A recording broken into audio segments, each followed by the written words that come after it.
For oppa na boyfriend, we call it here in Calbayog as yagit or uyab.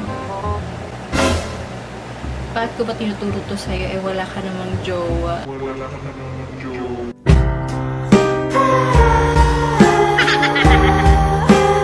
Charot. Diba parang tanga lang? What's up, netizens? Welcome back to my channel. This is Lara and you're watching my video. Bring the action. Wiggle, wiggle, wiggle, wiggle, don't stop, don't stop, don't. Ayan po, so it's been a year nung in-upload ko po yung first tutorial ko on how to speak Waray-Waray. And finally, meron na po tayong episode 2! Yay! Maraming salamat po, damong salamat sa lahat po ng mga sumuporta sa aking first video at sa mga nag-request ng episode 2. Ito na po yun. This is for you guys. Wow! Dahil na quarantine period pa rin. At wala pa tayong trabaho dahil nasa events ako, photographer. Wala po pong mga events. Postpone po lahat. So, ano na lang ang gagawin ko.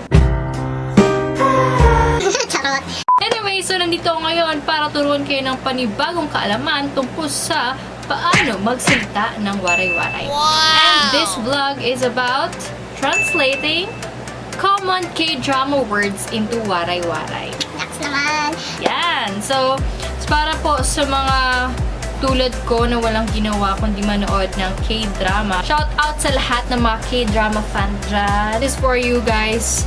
Alam ko na kapag matagal-tagal ka na rin nanonood ng K-drama, marami ka nang natutunan ng mga common words, no? Kahit mga simple lang, pero maintindihan mo na kahit walang subtitle. 여보세요? 네. 네. 진짜? 어떡해. Diba parang tanga lang? Charot! Ayan, pero disclaimer lang, I'm not good in Korean. So, some of the words I might pronounce wrong. Please feel free to comment down below.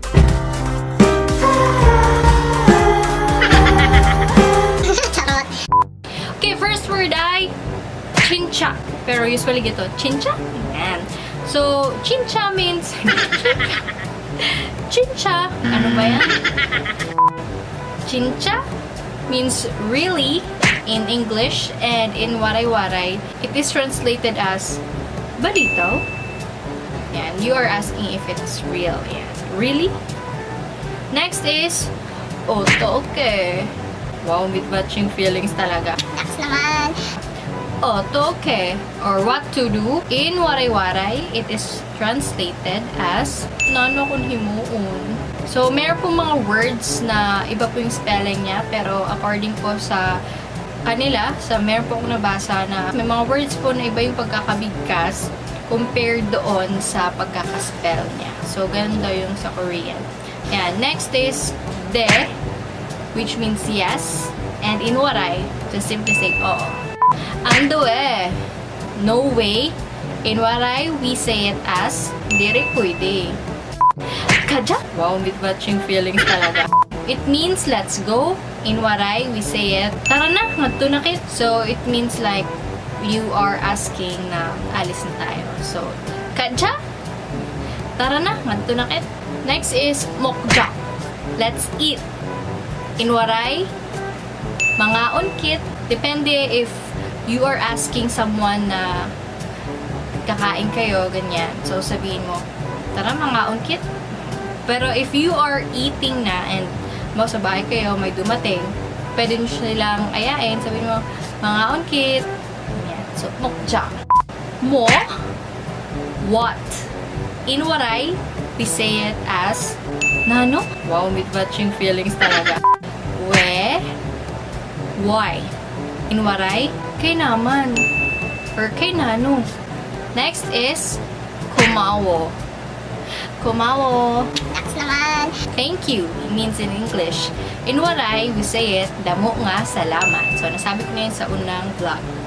Next is wala, which means I don't know. In Waray, we say it, diri ak maaram. Next, bego pa, hungry. In Waray, we say it, kagutom. Or kagutom man. Wow, mid-batching feelings talaga. Gutom. Kagutom. Hungry.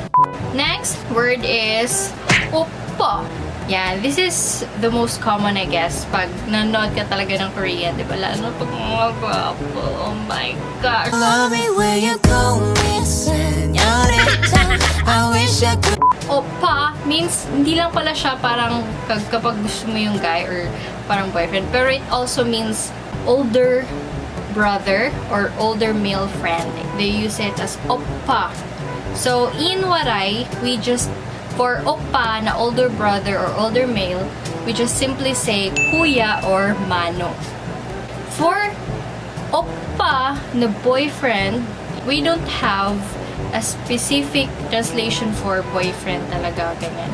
But we use a general term for a couple, yan, na not yet married, parang in a relationship or dating stage pa lang.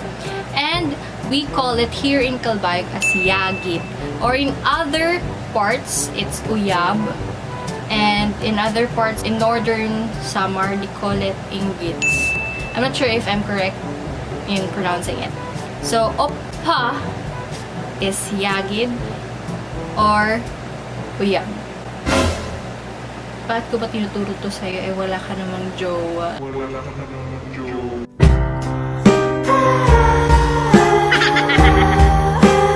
Charot. Next word is chingu. It means friend. In Waray, we say it sangkay. Next is pale. Pale means hurry. In Waray, we say it dali ah. Wow, mid-batching feelings talaga. Next is miyane. Means sorry. In Waray, we say it pasaylo ah. Next word is bogoshipo. It means I miss you.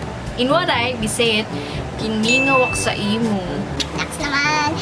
Next is, I'm not sure kung tama tong pronounce ko dito sa word na to. Medyo sa'yo. Are you crazy? Yan yung English translation. For Waray, we simply say it as lipong ka na or buwang ka na. Yan. Usually, we say lipong or buwang for crazy. Basta commonly, we use those terms. Next is saranghe, which means I love you. Of course, common din yan. Which means I love you. In Waray, we say it, hinigugma ko ikaw. Love me where you go, miss señorita. I wish I could. Okay, next word is 생일축하합니다. 생일축하합니다. It means happy birthday. In Waray, medyo naggulat ako dito na ang haba. Kasi in Waray, usually when we greet someone, we just say happy birthday. Pero ito yung translation niya in Waray. Wait lang, medyo nag-search pa ako dito. Malipayon nga pagsalinurog sa imo adlaw nga natawhan. Oh my gosh, ang lalim nun. Pero usually yun nga, here in Samar, or commonly, happy birthday na lang yung sinasabi talaga namin. Pero yun, 생일축하합니다. Ngayon ko lang po talaga masyadong nalaman, no? Kasi pag narinig mo sila, ang cute nila kumakanta ng happy birthday. Next is fighting! Yan. Fighting! Yung pagkakasunod pa lang to ay pwede rin yung whiting. Pag tinignan mo whiting, di ba? Pero it's pronounced as fighting. Sa Waray, we just say ato! Atola!